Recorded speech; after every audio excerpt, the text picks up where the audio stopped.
This week's CX Fever skills video is presented to you by SRAM.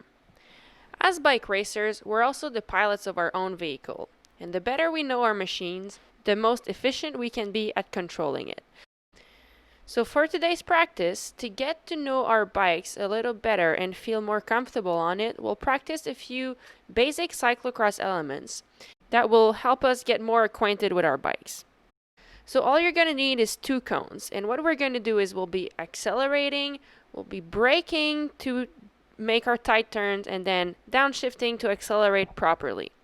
In a cyclocross race, if you can accelerate and come out of a turn on the right gear, you often can have a big advantage on your competitors. So that's what we're going to work on today. And what's really cool with the SRAM Axis group is that you can downshift at the same time as you're braking. So in cyclocross, the goal is often to come out of the turn quickly. So if it's a wide turn, sometimes you want to be on a bigger gear so you can carry your momentum. But in this case, on that practice, I'm practicing really tight turns, so it's often helpful to be on an easy gear so you can accelerate quickly.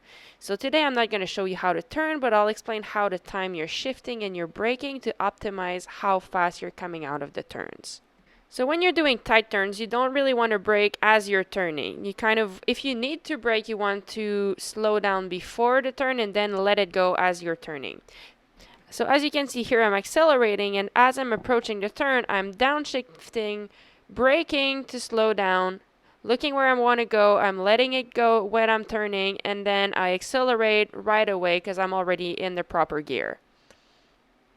Here, the only way to really get to know your bike and know what works the best is to practice and try different things. So you can place some cones and try placing them in many different ways, and then practice to always slow down before the turn and not as you're turning. And as I said, it's really helpful to downshift before you actually turn. That way, when it's time to pedal, you're already in the proper gear and ready to accelerate.